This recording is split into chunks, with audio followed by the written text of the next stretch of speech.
On this week's episode of the Iron Skillet Podcast, we have special guest Brandon Wright. Not only is he the lead singer of Defending Cain, but he also runs his own entertainment company, Wright Live. With over 20 years in the music industry, he's got stories and memories from performing to being just another fan in the crowd. From music to business, we got a lot packed into this episode. Let's jump into it.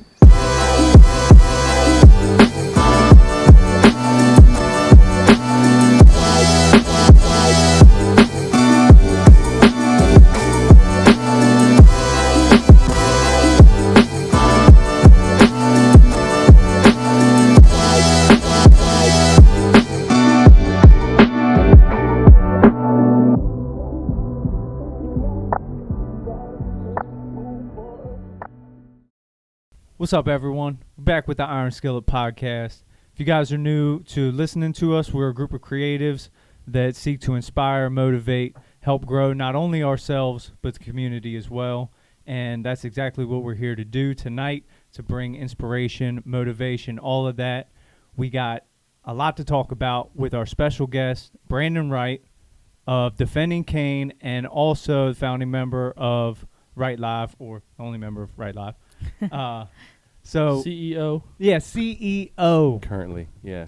The business owner. Yeah. So we got a lot to unwrap with this one, but we'd like to get your backstory and how you came up. So I'm going to throw it to Shaw on this one. Yeah, we always like to start off with just where you grew up and what your childhood was like, because I feel like a lot of creatives have a similar, story that they can relate to. So where are you originally, where were you born? I was born in D.C., Washington, D.C., man. Oh, snap. Chocolate City. Okay. So, I feel it. How long did you live out there for? Honestly, man, I was born there, but my dad was in the Army, so we moved around a whole lot. I was everywhere. Dang. I didn't stay in D.C. for a whole long time. Were you hopping around a bunch of different states until? Germany, wow. California, Oklahoma, Georgia. I've been everywhere. That's wild. Like Johnny Cash, I've been everywhere. He said, I've seen everything. Was that like a big difference, going out of the country and living versus, Oh, yeah.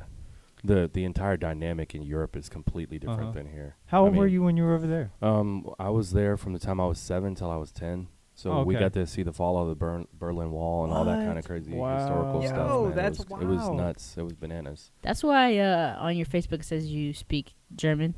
Yeah, Word. I see that. Yeah. Word. Yeah, it took 5 years when I came over here to the States. I studied it there, but I've lost. You don't get to speak. I don't get to speak German to anybody. Yeah. You know what I mean? Yeah. So I've lost a lot of it, but it was cool culture, man. That definitely. Before you dive into this, have you ever done a verse in German? I was No. I was literally about to ask the same question. No, and everybody's like, "Oh, well, Rammstein's got to be your favorite band." Not really, but no, that might be something I might have to try on the new album. Why not? Just experiment. I Hey. mean, I feel like music has gotten so big that other languages are it's just fluent now. I hear Russian and German rap all the time when I'm scrolling on Facebook or Twitter. It just pops up. Yeah, man. Yeah. I've heard they had a really crazy culture over there. One of my uncles lived over there for a while, and he was he's a DJ as well. So nice. he was the scene was wild, and he was always out and just kind of collaborating. So that's cool. I know you're younger, so. I'm 40. Yeah. Well, when you were over there, you said you were. Yeah, I was a little kid, so I didn't get to experience a lot of the nightlife. But of course, they talked about it a lot. Over there, the discotheque is everything. Really. That's what people do. Euro DJs, they were legit. That's the thing. I never got to experience it, but I heard a lot about it when I came back over to the States, that kind of thing. So. That's dope. Yeah, man. So I want to kind of get an idea of where did you spend your high school? I feel like your high school years are where you really mature. You kind of make some of your lifelong friends. Did you spend any extended period of time in one place during that time, or were you still kind of moving around? We did a lot of moving around up until I was about 13, 14, and then we kind of stationed around Maryland, Virginia area, and that's really where I got my education in life. You know what I mean? Virginia was a big part of everything that I did. So that's where I went to high school. That's where I learned what music was, everything. So. Well, that's perfect, because that was going to be my next question, was where in this journey did music come into your life? You know what I mean? Whether it was listening to it or starting to play around with making it yourself, what did that look like? Honestly, man, it's my story is kind of cliche, but it's kind of cool, I guess, to me. So my dad and my mom, are big time musicians, singers in the church like their whole lives. Like we were a big part. That was a big part of our lives. And we lived in a bad neighborhood when we moved back to the States after moving back from Germany. And my dad was like, "Yo, like I'm not gonna have you in the streets. I'm not having you into drugs and gangs and all that shit." And he was like, "This is what you're gonna do." And he used to play bass guitar. My dad is a badass bassist. He sat one in my lap one day and he was like, "You're gonna learn how to play that. Figure it out." And he walked out. Yeah. And so, you know, I had all these friends at school that listened to Metallica and Green Day and stuff, and I didn't know what any of that stuff was. And they were like, "Here, man, you know, check this out." So I would listen to the radio every day, and I'd just sit there and plug along, and man, it saved my life. It got me out of the streets. It kept my head straight. That's dope. You know what I mean? It's a beautiful story. 100%. That's Yeah. not cliche at all. Everybody's got their own journey, and you know, Yeah, true. music saved you. Music saves a lot of Music people. saved my life, man. That's awesome, man. I Yeah. think we can all relate to that. Oh, yeah. Every single one of us. For sure. So your dad put the bass in your hands. Did that lead to you playing any other instrument, like, or were you just kind of sticking with that? I know Yeah. you're a vocalist as well, but I kind of want to. I mean, honestly, being a vocalist, that just kind of fell in my lap. I don't even really feel like I'm a singer. I just do it. Like, it's whatever. It's fun. But Yeah. I actually consider myself a bassist. But Gotcha. I play keys. My dad played keys. I can play guitar. That was my second instrument. You know, I love music, man. I'll play anything. I got you. So Sounds like you are just an all-around musician. And Try to does knowing the other instruments help, you know, just oh yeah. all around? Oh, yeah. When you can understand different instruments and how they speak and how they relate to one another, Mhm. you can actually begin to understand how music works Mhm. as a whole. I think it's just really good to be well-versed in a lot of different things. Mhm. You know, a lot of cats will pigeonhole themselves. but- Right. We're going to dive into the creative process for sure. Cool. No, definitely. Well, I feel like the backstory's kind of late. I was gonna start asking some questions about making music specifically, so I don't know if you got. Let's jump You into want the to dump music. it? Yeah.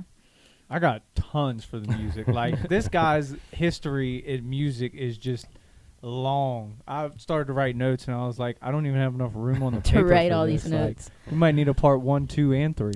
Well, my first question before we jump in, and I think it'll lead to your stuff, was the first time you started making music of your own in the band, or did you play around with doing that at all, just like as a kid by yourself in your room? So that's really kind of an interesting too. My dad, he had these keyboards, like he was really into technology, but we didn't have a whole lot of money. So he had these like, you know, old Yamaha joints. He would go to the pawn shop and get these keyboards with all these like digital things.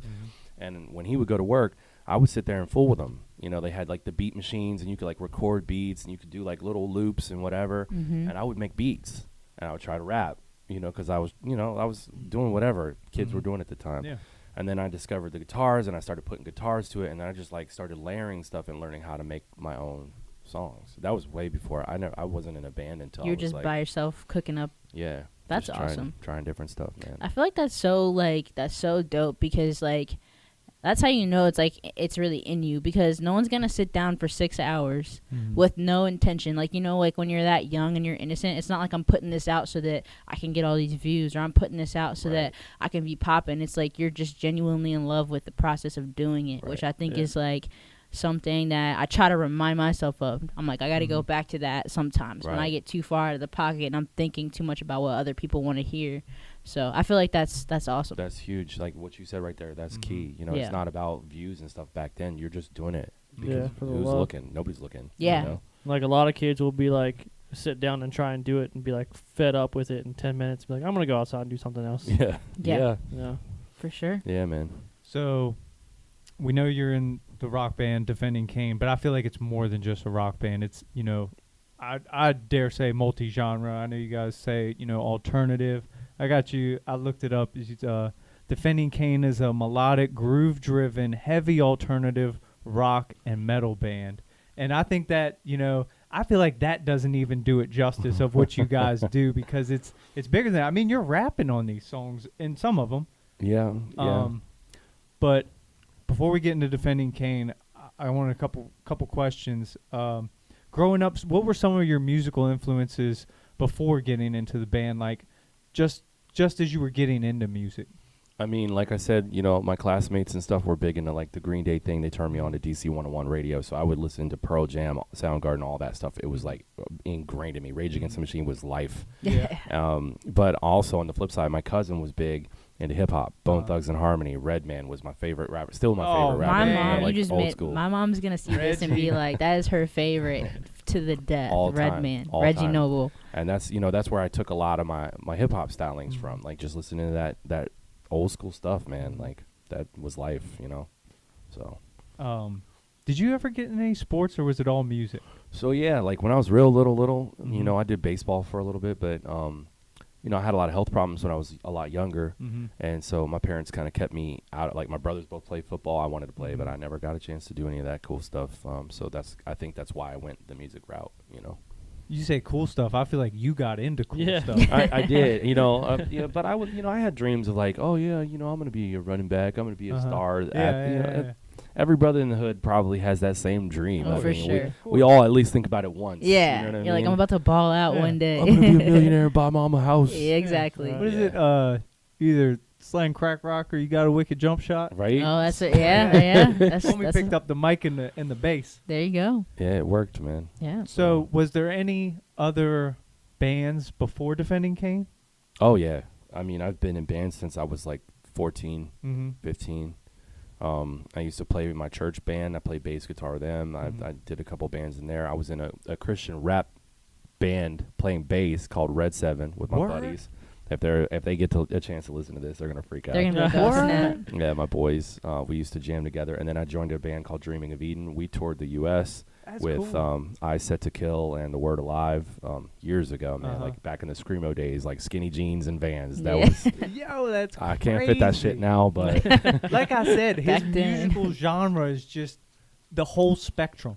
Oh yeah, for the sure. whole spectrum All of over. music he has encompassed. I feel like also like it's dope because you have so many different places to express it.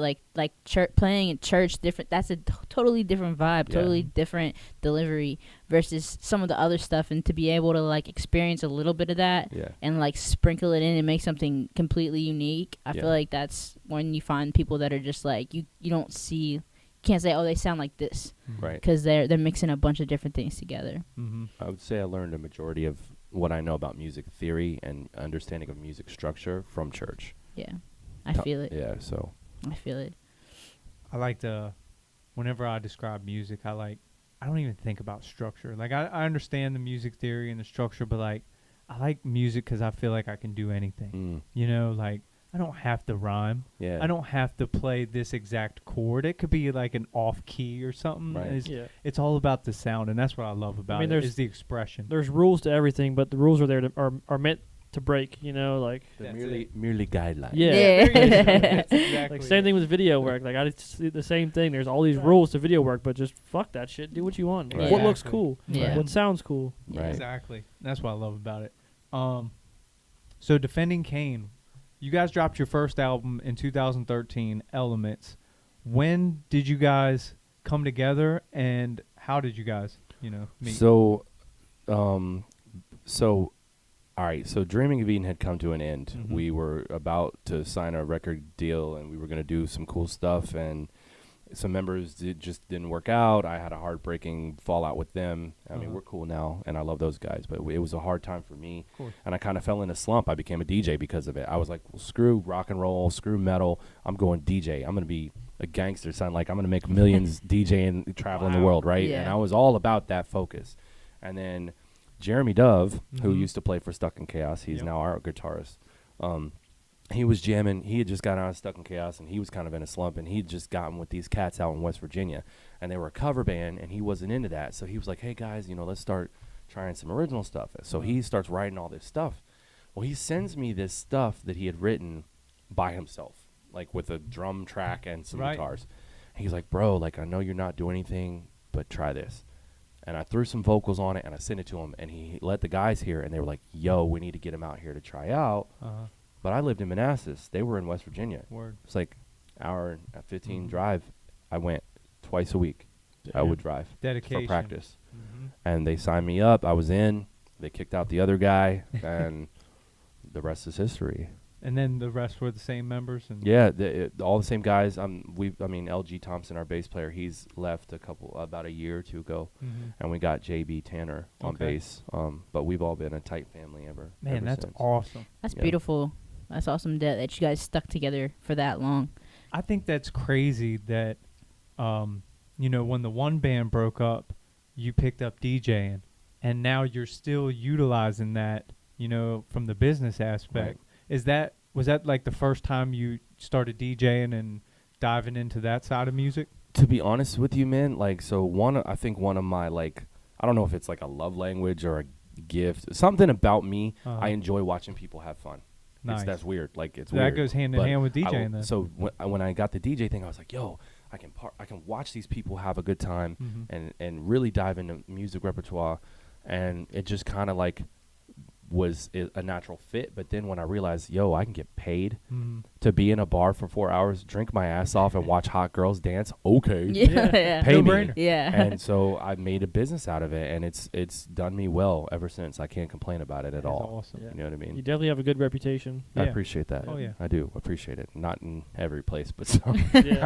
I try to keep it PC and professional, man. Yeah, no. That for goes sure. to show dreams do come true. That's right, kids. Get your DJ gear today. We're going to get into Right Live and all that. But I still want to dive into Defending Cain. You guys have done so much over the years. Like I was saying when you came in, your catalog is so long and you have so much content that I couldn't even write all the questions I had on my paper. I'm a pen and paper kind of guy. I like that. I like so Elements, Yeah. first album. Mhm. How did that come about? What was the influences, the vibes? Tell us a little bit about it. Big J, Jeremy Dove, was writing a bunch of cool riffs, man, and the Mhm. guys were coming up with stuff in Jason's basement. That's where we practice, which is Mhm. like 2 minutes from Shelly Acres. Yep. And they're in there writing all this stuff. I'm coming up with lyrics, and I was like, man, I need to talk about something that is relevant to me. And at the time, I was really angry about religion because of stuff that I had gone through in my childhood and things I had experienced with the church. And I was just like, yo, I'm going to write about this. And so that whole first album is like very religious, but like not against religion, but it was just kind of like my feelings about religion at the time. If you listen to the songs, you'll definitely know that it's kind of like heavy on that. So That's deep. I feel like you know, you have to have concepts like that, or you know, something deeper than just rhyming or just saying something to get the crowd hype. right, I think that helps people connect with you guys. absolutely. So we're a collective of, you know, artists as well as doing the podcast, and we rap and stuff. And it's like when we're in the studio and we're making songs together, I don't have to worry about Sha not bringing it, or you know what I mean, or Yellow or whoever it is. We all can hold ourselves accountable, and I know everybody's going to bring it. When you're writing your lyrics, is there any like? So it sounds like they get the sound, you know, Jeremy, you said the riffs down. Is there any like input from them on the lyrics or the direction, or do you just come with it and they're like, you got this? To be honest, I mean, the guys haven't really thrown a whole lot of input over the years about what the subject matter, the song titles, or any of the lyrics. Really, I just walk in and I'll hear a riff, and it's like Wayne. I just start writing just stuff. happens. It just whatever comes onto the paper is what I don't, because I'm like all about first instinct. Like what you feel at the time has to go. Like if you think about it too much, then it becomes manufactured. It's really fake. Right. It's not. There's not a real feel to it, in my opinion. That's a good way to put it. I think that like the most honest stuff you have to say comes out like that. Right. And if you take too much time, it starts to be like a piece of what you meant to say, but how can I make it sound like this? Exactly. So that's Just not dope. authentic. Yeah. I wanna talk about your other albums with Defending Cain, but first I want to touch on some performances, and it looks like you guys have done a lot of performances. You guys were on the DC leg of the Warped Tour. Yeah, Back in the man. day? We did that. That You- was a hell of an experience. Yeah. I can imagine. Any stories from that? Oh, yeah, bad stories, man. Oh man, well nothing that you don't want to share. Well, no, I mean, I'm not going to dog them out. Warped Tour was cool. You know, Uh-huh. we got to see all the bands we wanted to see, but it was one of those things where like they don't show a whole lot of love to locals. It was like, all right, cool, you won this contest to be on this. Good for you. We had to hump our gear like 2 miles from the parking lot. Wow. They didn't even give you roadies. No, we didn't have any roadies. We didn't have any golf carts. We had to like carry our stuff, like literally 2 miles. And then we get to the stage. It's this little mini stage. It was before they let anybody in the gates. And we had to draw straws to who was going to go. We took the first damn straw. So we were the first band to go Oh on. my They gosh. hadn't even let people in. There was like 50,000 people outside the gate. Damn. Nobody saw They us were like, play. start playing now. They were like, you got to go. You got 20 minutes. Go. Man, And so that's we, something you know, we else. gave it what we gave it, but it was a rough day. Didn't sell a lot of merch. We were bummed out. Yeah, but it was the experience of it all, and I'm sure you guys took a lot of lessons from that. We learned a lot. Yeah. And it was a cool. I mean, it was a cool day. Like I said, we got to see some bomb ass bands, but just for us, it was kind of like, no, we don't want to do this A again. little bit of an Yeah. eye opener, though. you Oh, know, yeah. how things run and behind the scenes. For me, it was a real like catalyst as to why I worship local bands so much. You hear me talk about locals all the time because I see how national and national, not just national bands, but really like national industry cats just don't. I don't think they show enough love to locals, man. Right. It's not cool. You know, that's a good point because they'll do these local bars and stuff. For instance, Blue Fox, you got a big band, but the local bands, are Who's gonna bring people? exactly. If they don't have a huge name, then it's kind of on the local bands to bring in the crowd. Right. A lot of times that's the case. Sometimes not. Sometimes people will come for the national, but it's like how are they treated? How are you treating? There's times you got these cats setting up so much gear on stage. The locals have to set up on the floor and stuff. I've seen Yeah, all right. these things, and I'm like, bro, like you were there once too. You know what I mean? Yeah. Show some love. Like Yeah, be cool. for sure. That's just my own personal thing on it. For sure. Sure, I'll get crucified. That is Nah. like that's as real as it gets right there. I don't think anyone could, like, I feel like everybody knows, like, where you're from, like, that's the people that are going to want to come out and support. You know Right. what I'm saying? Right. Like, you want to see your friend. You want to go out and see your friend. And it's cool if you get to see someone else. Right. So I feel like, and showing, everybody's been there. You know what I mean? Like Yeah. you said, everybody's had that point in time where they were trying to get to a certain place. Exactly. So, When that national act isn't playing, who's playing those shows? It's Yeah. the locals. The Right. locals are bringing people into that bar, and Exactly. respect needs to 100%. be shown for Mhm. sure. Another performance I want to talk about, and I believe you guys have done this venue multiple times, is Shiley Acres. Oh yeah. That is like in this area, that's like a historic venue. If you guys haven't heard of Shiley Acres, you definitely should go check it out. R.I.P. Greg Shiley. He Yeah, just man. passed away. Yeah, that's a Talk tough about one. those experiences because you guys open up for some big bands there, like Drowning Pool, Clutch, and like I said, I've tried to write the list of all the people you open for, and I didn't have enough room. Seven Dust, In This Moment, Clutch, Papa Roach, Hell Yeah, multiple times, Filter, Chevelle. I mean, we've opened for all of them. That's crazy. And you know what sucks? Every time we had a show there, Uh, usually it was on a weekend, and I had to go DJ, so I never got to meet any of the. wow. You had to, So like- I you never didn't got to even meet get any of them. chill So the my whole boys got time. to hang out with them backstage with Greg Mhm. and everybody drinking moonshine, having a good old time, and Yeah. I'm out DJing. You know what I mean? I But feel The it. grind you know, you don't got to do what stop. you got to do. But yeah, we've gotten Yeah. some cool opportunities there, man. Greg Shiley was a true guest, like hospital host, and it's not a guest. That was his house. Mhm. But I mean, he just treats you like family, man. And Mhm. it's a sad thing that he passed away. And that's like a huge blow to this area. Yeah, definitely R.I.P. Yeah, I was man. thankful to meet him backstage. My dad and them played there in Blackmail. Oh, nice. But Nice. definitely a nice venue, and Greg really started something. I'm so glad that they brought that back. Yeah. You know what I mean? There was about 20-some years where there was no Shiley Right. Acres, and then like 2010, 2012 or something, it finally Yeah. opened it back up, and Yeah. they're rocking. I don't know if they're doing anything this summer or not. Probably not. There was a show that I was actually Greg wanted me to help him bring some bands on. We were trying to shoot for, I think it was May or July, May, Mhm. June, July. And then everything hit. And they shut him down because of COVID. He was like, I'm not making everybody wear masks. course. Greg's an old school farmer. You Mhm. can't push him around.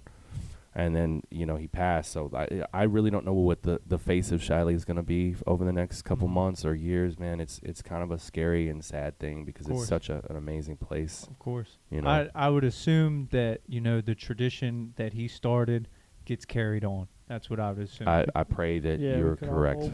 That's Mhm. all I can do is pray that you're right. So, you mentioned COVID, and, we even had, all these plans, and then, everything had to get canceled. Mhm. Before we went on, you mentioned that Defending Cain had to, cancel all shows for the year, for better or worse. We're all looking out for everyone's health out here. But, how has that affected you? Whether it's, and obviously the negative aspect is canceling the shows, but have you seen some positives out of COVID? Like, practicing more or working on different things? Or Man, yeah, that's a tough one. talking about the band Yeah. for now. Okay, well, band wise, no, it hurt us bad.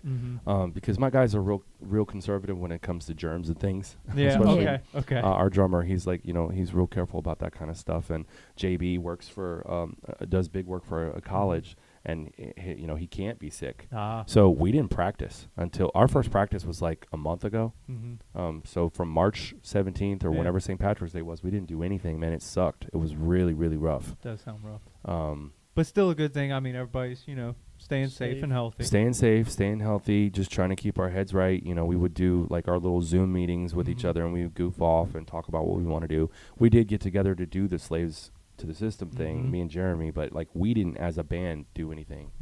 And it was that was a hard time. So it's good to be back practicing again, but it's like, all right, now we got no shows. I'm going to ask you that same question when Yeah. we get to the Right Live again, but you just mentioned it, Slaves to the System. Yeah. You are featured with Veer Union. How did that come about? Because it has turned into a huge hit over the past 2 weeks. Which is crazy. I still don't even, I can't even. It seems like this was in the works for a while. Like it didn't just happen 2 weeks ago. Like when did the whole song start? Literally, so here's how it happened. Last year we opened for them at Brightbox, okay? And they came out from the VIP area while we were doing our sound check, and they were like watching us, and we were like, yo, like why are these guys looking at us? These Canadian cats, like what the fuck are they doing? Yeah. And their lead singer, Crispin, he was just standing there with his arms crossed, and he was like nodding his head, and I was like, yo, I think they're feeling it. And afterwards, they dapped us up. They're like, yo, we love your stuff, man. And they're like so Cali, talking even though they're from Canada. Bro, and they bought all our merch. Like, we love you guys. So we were like, cool, whatever. That's awesome. Fast forward to, like, I think it was like 2 or 3 months ago. Ryan, their guitarist, messaged me and was like, hey, we're doing this new album, and we got this track, and we would like your style of vocals on, like the more P.O.D., like hip-hop type stuff. And so they sent us the track. I went into Jeremy's studio, laid it down, sent it back to them. They were like, cool. And I thought that was it. Right.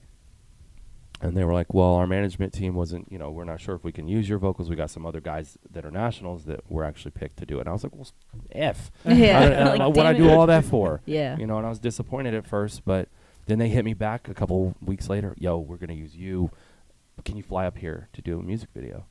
No. Because of COVID. Locked down. Because of COVID. So we filmed my portion down here with Andrew Meisenheimer and Kenny Williams, and gave it to them, and they mashed it up. That's dope that, you were still blessed with the opportunity, even though you couldn't fly up there, Right. y'all still made it work, and they were like, all right, cool, we get it. Yeah, technology, man. It looked It's so incredible. fire. Like, you would never even You couldn't know even tell. Can't that tell. you guys were in separate spaces. It looked like you guys were I think I together. watched it 3 times before I was like, wait a minute, he's not in the same vicinity. They had a warehouse, and I had a warehouse. So that was kind of the motif they were going for, and it just kind of worked out, man.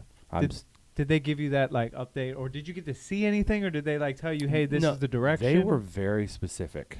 Like they sent me pictures of the warehouse they were doing. They were like, can you do yours like this? And I was like, ooh, okay. No, that's cool though. So luckily, I work in a distillery during the day, and I make hand sanitizer in a warehouse on a 1,000 square foot warehouse. And so it was like the perfect backdrop for what we wanted. Dude, that's awesome. Fate.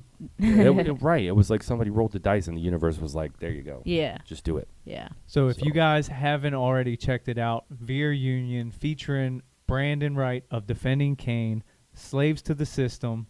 The song is out now on all platforms. The music video is out on YouTube. It just went over 300,000 views in like 2 weeks, a week and a half. Yeah. Crazy. He didn't even know that. Dude, the last time I looked, it was like 2 something. Yeah, no, it's boomed. It's boomed. Wow. I checked this morning. Congratulations. He man. said, Yeah, congrats. And not only that, but Billboard last week said that it was the #1 rock song added to new radio stations. Wow. That's crazy, It man. was added to more stations than any other rock song last week, that part according to Billboard. Was surprising when I That saw was that. huge. This is huge. And it's going on the album, hopefully. Ours, I mean, it's a single. I mean, we won't shot a get video. we won't get to have it on our album. No, but it's going to be on their- Veer Union's the album. Veer Union's album whenever they finish putting out. I think when they release their full album. Yeah, That's awesome. yeah, I'm excited about that for them. Those guys are amazing guys. Huge. Yeah. It's always good when you run into other musicians that are just like have the same intention. Like they came in, they showed you love, and they're like, we want to get this guy on this song. It was a really cool experience, man. That's all fire. right. You mentioned it. Well, actually, hold on. Before I get to this, Wait, I got a question about that. Can I back up for 1 second? no, that's fine because I'm going to talk about it too.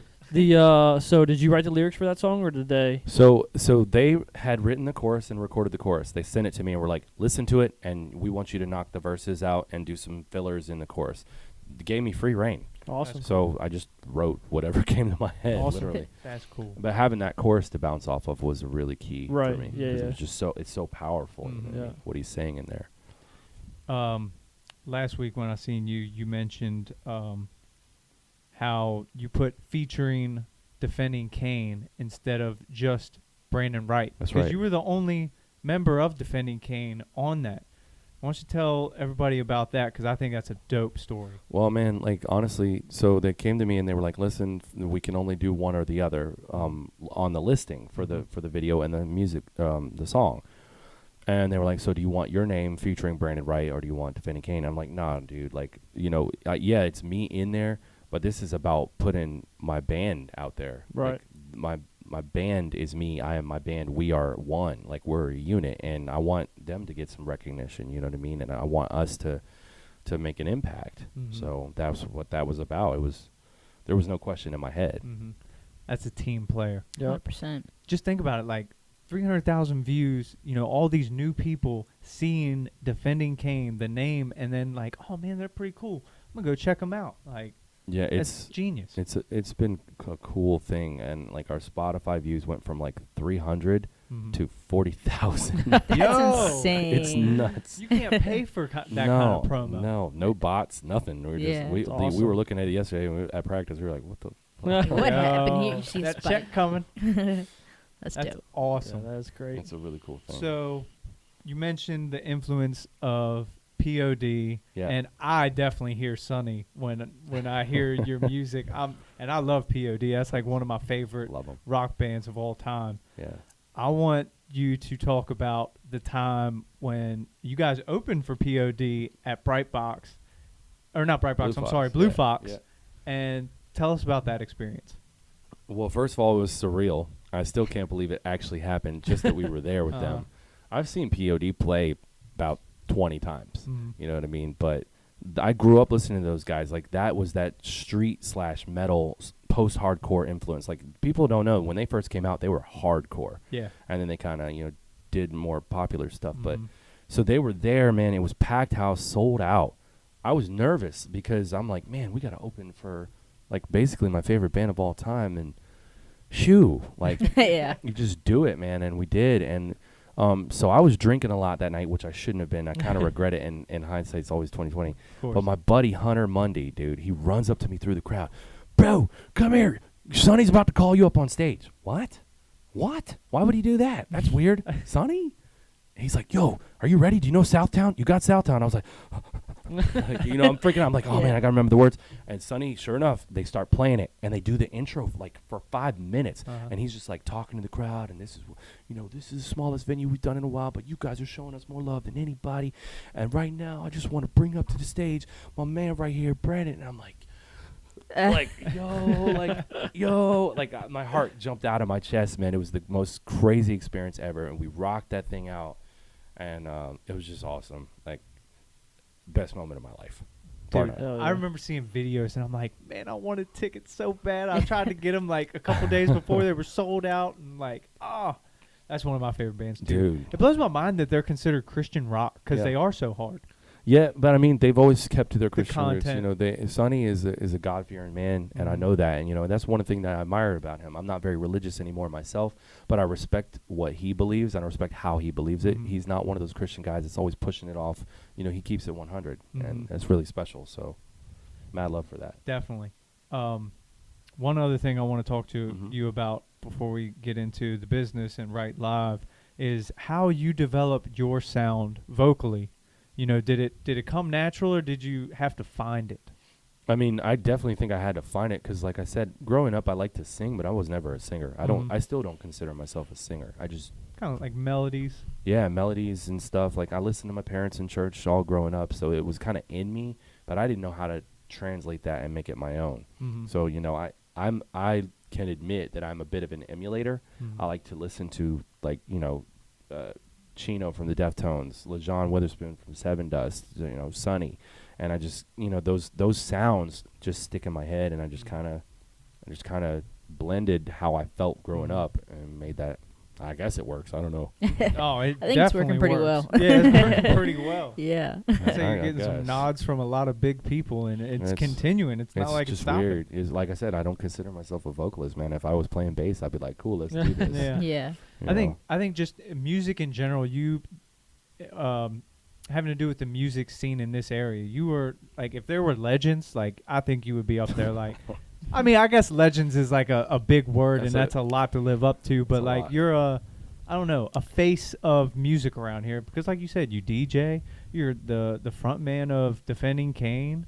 Look at all these cool opportunities you've done, That's man. pretty awesome. You've done a lot. I feel like it's cool to say, like, I mean, you just told a story about how you opened for your favorite band of all time. Yeah. And, like, you've experienced some things that, like, a local artist, like, dream and strive, and you maintain to be a good person. Every time I've seen you, you've always been super, like, supportive and just, like, always a good person to, like, link up with, and that's not always the case every time somebody gets to a certain level. So I feel like you're definitely like a staple, and you're like, you know what I mean? A lot of people look to that. So I definitely appreciate it. Yo, that means a lot, man. Seriously. Yeah. So I want to dive into Right Live. So it sounds like, you got your DJ start a little bit before Defending Cain.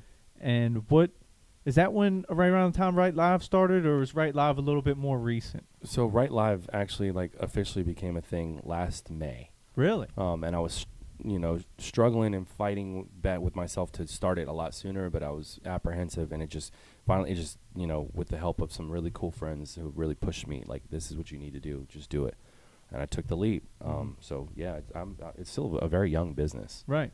Well, but it sounds like you've been working towards it, or maybe it wasn't official, like Right Live, but even before that, you were working as Right Live before Right Live. I was me. It was me, Mr. Self-Employed Sole Proprietor guy, just doing my thing, and I didn't give an official name until last May. So yeah, essentially, I've been working up to. So what does Right Live consist of? Like, I know we've mentioned DJ, and what else do you do? I mean, I consider weddings are big. I do weddings, production, like sound for bands, DJs, sound for rappers, whatever, entertainers, marketing, for bands. And I wanted to, before COVID, my next thing was going to be the big jump was management. I wanted to manage rappers. I wanted to manage bands because I see opportunity in that. And then COVID was like, nope. Well, you could also look at it from another perspective, that it gives you a little bit more time to figure those things out for when things do get somewhat back to normal, and we're able to have shows. So in retrospect, might get a little bit more time to get that right. Yeah, and you're right. Like I do have to keep positive about that, and that's what keeps me going. Like, we'll see what happens on the other side of this thing. Talking about COVID, what I've always been saying from the start of it all is, it's kind of, for musicians at least, it's kind of leveled the playing field a little bit for local and big acts, as in a sense there is no shows. So really the money that these big guys are making is streaming and merchandise. Right. Same thing that any local artist or musician can do. So in my opinion, I feel like the playing field's been leveled. Sure, we don't have the big audience that they have and followers, but there's a lot more people online now. And just searching for new stuff. It's all about reaching out and promoting and networking. Absolutely. One thing I wanted to ask, just as a tip more so, because you've put together a lot of shows. I'm sure you've had a lot of experiences with other artists and other bands. So for people coming up, what are some, like, mistakes that you see? Like, as far as, like, artists that they could think about as they're trying to build their fan base, as they're trying to go out and do live shows, some things that they can keep in mind to, like, make a really good impression. That's a really good question. I mean, there's a lot of different things that I see bands do, and and there's a lot of things I see that could be focus correction areas. I think one of the biggest things is marketing.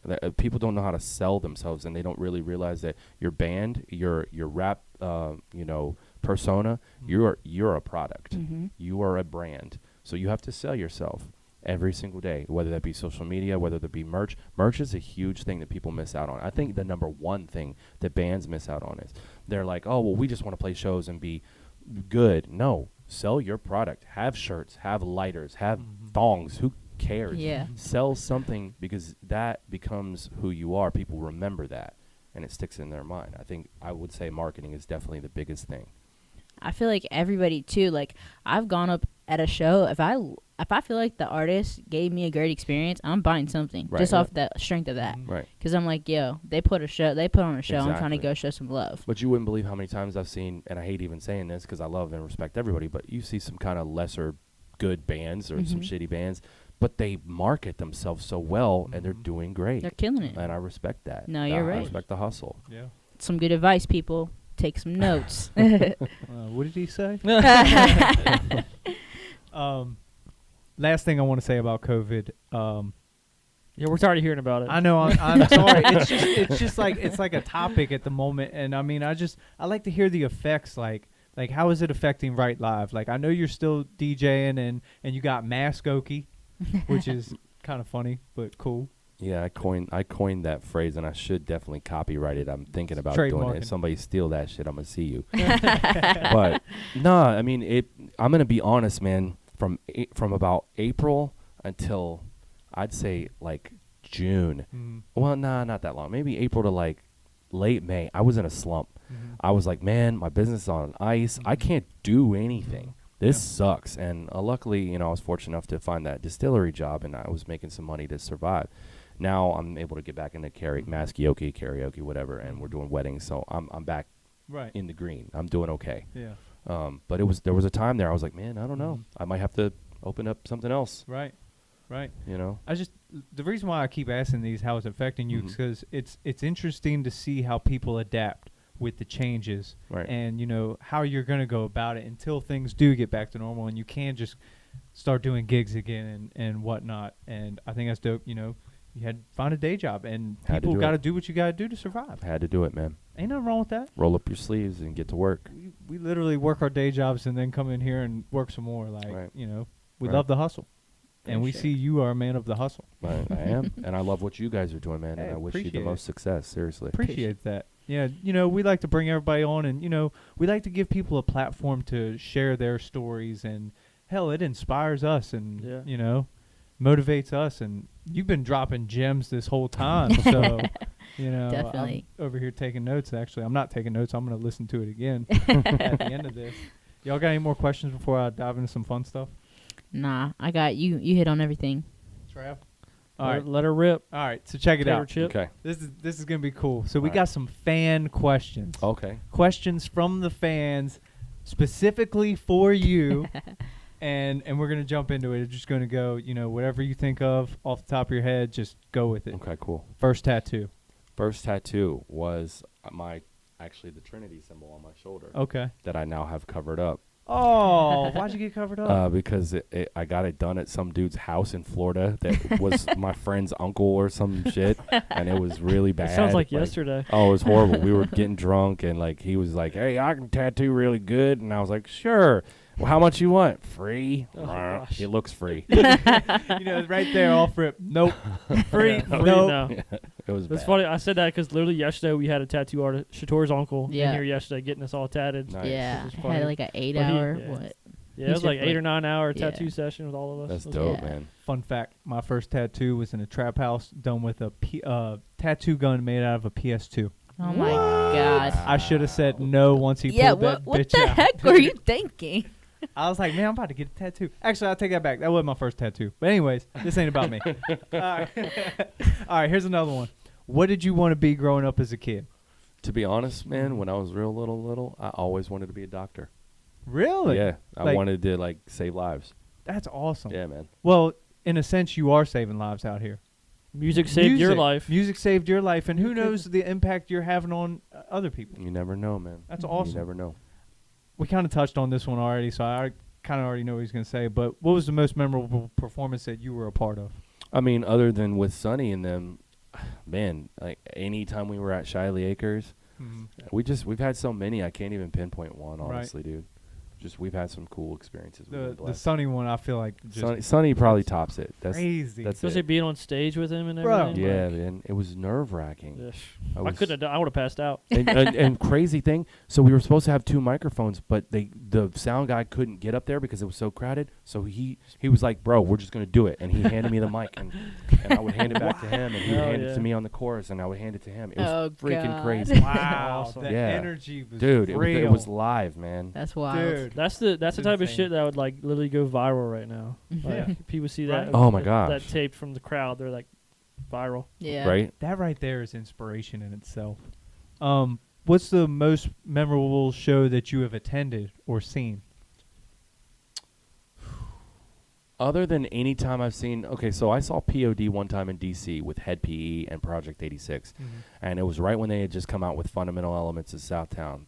First album. They were just about to start working on the next one, and they come out, and they have this big backdrop. It was huge. It just drops, and they come out, and it's Jesus with dreadlocks on the cross. Dang. But it was like real powerful image, and like they Wow. just, dude, I think that to me gave me chill. That still gives me chills thinking about it. But I've seen tons of great shows. I mean, But that one just that stands out. moment, you That's remember crazy. every detail. stood out in my Well, brain. especially with your upbringing, in the church and being heavily influenced with yeah. that just makes And sense. Sonny had his dreads back then too, so it was like just. Did Sonny Yeah. have the dreads when No. he was a Blue Fox? No, which you was had weird. dreads. I had dreads, He which was did. really weird because Uh-huh. you know what I mean. So, When'd you cut those off? that was like 2 years ago. Was- Just kind of got to a point where they were getting a little ratty, and I was like, all right, I'm grown. Uh-huh. I'm about to open a business. Yeah. I need to be a little more professional. Do you that- think there will be a time when they come back? So here's the deal. Uh-oh. I've taken all kinds of vitamins that are supposed to help you grow your hair and stuff, and I've I'm 40 now, so I'm not young, and I've tried, and man, I think I'm just done here. Oh, I man. think I'm hanging Do it you up. regret cutting them now? You know what? Sometimes I'll see pictures, and I'm like, yeah, I miss them, but for practicality's sake, no, this is so much easier. Yeah, I Yeah. feel you. Like, I had long hair one time. I moved to Colorado, came back, had long hair, and I ended up cutting it. But I would have withdrawals. Like, I would think it's there, but it's not. oh yeah, Do you ever have that? the ghost hairs? Oh yeah, oh yeah. Oh my god. I'm trying to grow mine out now, so like it's a struggle. How old are you, if you don't mind me asking? 28. Grow it while you can grow it, homie, because when you're 40, that shit just And I wear a hat- starts to yeah, I wear a hat starts all to the time, go too, This so- way, and then you start to lose this, and it gets Right. thin. And Dude, you're going to have the hat hairline. I know. All right, It's going to fall back. going back. I have a question. So like we talked about most memorable shows that you've seen. Mhm. What about most memorable shows from locals that you've seen? Oh man, now we're blessed in this area, dude. But I've seen some great local shows. Probably one of my favorites, was back in the day when Armin the Architect was still together. I don't know if you guys ever heard of them. Javar Pittman was their front man, dreads just flailing everywhere. Those dudes were metal as fuck, and they used to crush it at the Blue Fox. But probably my favorite right now, Betrayer. Did it die? Did it die? No, you're good. There's a band called Betrayer, Yeah. some local boys, and they play the heaviest shit you've ever heard in your life, and they just they're the kind of band that get on stage and they're like, turn all the lights to red, everything dark, Ooh. and it's just evil, I awesome. think I know the Right. front man. Ian, Oh, okay. Is I it got Kenny? you, got Is you. it Kenny? Park? Kenny Williams Yep, is the yep, drummer. That's right. Yeah. Okay. Yep, they're amazing. I know. I don't know Javar personally, but I know people who know him because I knew people that grew up with him in like the Evans home. I think he grew up in the Evans home. Yep. So Yeah, I miss that band a lot. Army the Architect was legit. Was Chris Tucker part of that? Chris, no, Because I know he grew up there too. And I thought that they had like a little band together, but it might have been something else. might be But- something. That Dude, name Chris doesn't ring a Tucker bell. is a detective with Jackie Chan. Oh, here we go. I'm love just Rush playing. Hour. I'm just playing. All right, that's enough for the fan questions. I just have a couple of my own. Okay. What was the first CD you bought? Okay, I know the answer to this. Uh-huh. Very first CD I ever bought was Green Day Dookie. Nice. Hell Bought it in yeah. the store because my buddy said it was cool. It was on DC 101 every day. I was like, man, I want to see what this is all about. So you bought it without knowing? I had no clue. I had heard like one Wow. song Wow. on the radio, and I thought it was cool. Those were the good old days when you go to the record store, like Circuit City or whatever, and you like, I'm gonna pick out a CD. Yeah, I mean, we would go to, I don't even remember what was Waxy Maxi. What was open back then? FYE, I guess. Or Yeah. whatever. FYE, Yeah. yeah. And you could like Overpriced sample. You CDs. could sample the tracks, but they Yeah. wouldn't play the whole album. Oh yeah, that's right. Yeah, but I was a skater back then, man. Uh-huh. Like, so Green Day was my shit. Yeah, hell Man, yeah. that's dope. Same. That's cool. All right. Did you ever purchase a rap album? Oh yeah. What was your first rap album? First you purchased? rap album I ever purchased. Bone Thugs and Harmony, East 1999. Nice. It's a classic. Yeah, Classic. That's a classic. Fucking bomb ass album. I still listen to that. Oh man, Bone Thugs. Yeah. I'd get a feature from Bone Thugs right now if I had it. The money that is. Yeah. You got it. What's a music video that you loved as a kid, or that inspired you, that just sticks out? Music video. Mm-hmm. Or a Um, visual, or You know what? I'm gonna say probably the biggest one that sticks out in my head is when Korn came out with "Got the Life." Okay. That like will never leave my brain. Most vivid images and a most amazing like videography I've ever seen. Mhm. That was back in the day when MTV actually played music. Yes, Yeah. correct. You'd actually wake up to music videos. Yeah. Dude, It's awesome. right? Those were the good old days. Oh, You the either best watch times. Saved by the Bell or music videos. Right. That's what was just in the background in my house all the time. Just Well, then- music videos were playing in the Uh-huh. background. Well, then Fuse TV came out, and Fuse was the shit. Yeah. You ever watch Fuse TV? Oh yeah, a little bit. Yeah. They always did like they played the Vans Warped Tour like all summer long, like coverage of The it. live stream, yeah. It was Yeah. awesome. I'm not watching the Vans Warped Tour if they ain't playing Defending Cain. It's bullshit. I seen this meme. It was like MTV celebrating their 35th anniversary and only played 14 years of music or Yeah, something. it said, I thought it said funny. like thanks for the 14 years of music. Yeah. Yeah, that's what it Yeah. was. Thanks for 14 years of music. I got one more. Favorite music group, any genre. Oh, bro. I don't even think I can answer that. Or you could think of So you can say okay, so if multiple. I'm gonna say something that is like I'm just gonna go to it, Mm. I might even I can't believe I'm saying it's a tough choice. Deftones. I'm gonna throw the Deftones on. Okay. That's like bar none my favorite band, pound for pound. That's what he's going with. Pound for Deftones. pound. There you go. Sorry, Sonny. I worship P.O.D. Seven Dust is like those are like my king three. Uh-huh. I'd like they are basically lined up the same. I can't say one is better than the other. I think one of the reasons that my ear caught Defending Cain, but like y'all are incredible as a whole band, but you sound so and remind me so much of Sonny, and I love P.O.D. So I like gravitate. I'm like, yeah, I could get down to this. I take it as a compliment. I've Yeah. heard people say that a lot. It's just Mhm. growing up listening to it so much. I guess it's just ingrained. Yeah, just Ain't nothing influenced wrong a with lot, that, man. Ain't nothing wrong with that. So, all right, wrapping this up. Is there any tips or inspiration you want to drop on the listeners, or? You know what? Honestly, man, this has just been a cool interview, and it's cool to be able to talk music with a bunch of cats that are musicians and love the industry just like me. But really, I don't have any advice or anything. Just don't be discouraged. Don't get down because COVID has taken our shows away. Just keep doing what you do. Like I said the other day on my live stream your band. Get together, support each other's music. If somebody records something, share it, and just be each other's support, man. We got to stop like not supporting each other in this local music industry, Mhm. and I think that's a big important thing. Hell That's yeah. deep and that's real. You did mention that Defending Cain is got some things in the works, so you guys are getting back to. Yeah, to we're it? finally getting back to writing. I just recorded some vocals yesterday for a chorus on something new, so hopefully we'll have some new stuff maybe next month or two. We decided, I think this time around, we're probably not going to go with the whole full album thing. We may just do Drop a single or two. singles. We'll see, because Yeah. these days people aren't really buying albums No, anymore. yeah. So we'll see how it It's a lot goes. to digest with the whole album, but Yeah. definitely drop something for the people listening. I mean, you guys, it seems like you guys just got a whole new fan base off this it's song. freaking weird, man. Hey, enjoy it. Yeah, you know? I'm blessed, dude. I won't complain about it at all. Yeah. But now it's like, man, we got to put something. I was out about to say quick. you got to feed the listeners. Yeah, Now that everybody's come, you must give. correct. Pay tribute.